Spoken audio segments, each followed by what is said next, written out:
Her addım bir iz bırakır, sessiz qışqırır yollar. Geri baxsam da bir anlıq, irəli çağırır sabahlar. Bu şəhər danışır susaraq, divarlar bilir dərdimi. Gecələr dostum olub, səhərlər silir ağrımı. Mən düşdüm, qalxdım, öyrəndim, hər səhv bir dərs oldu məndən. İtirdi illərim, öyrətdi, necə inanım yenə. Əgər yol çətindirsə, demək doğrudur bu yol. Ürəyin döyünürsə hələ, demək var içində qol. Qanat, qol.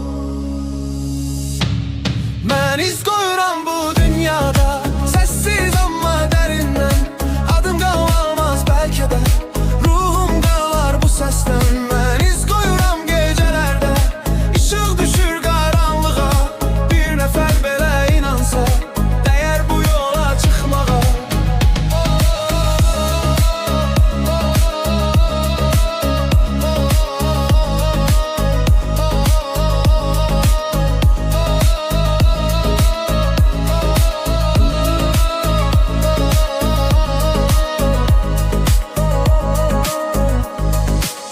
Hamı danışır zirvədən, amma azı bilir yolu.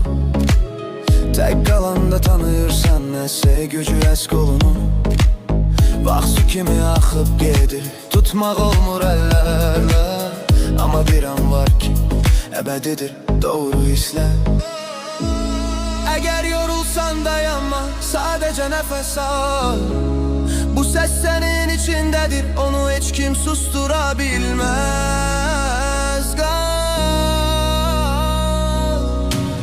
Mən iz qoyuram bu dünyada, sözlə, səsimlə, addımla. Bir ürəyə toxunursa, demək boş getmir bu anlar. Mən iz qoyuram bu gecədə, sabah məni xatırlayacaq.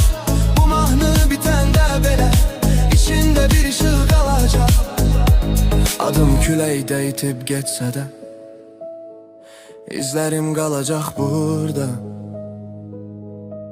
Çünki mən yaşadım həqiqi, ürəyimlə bu yolda.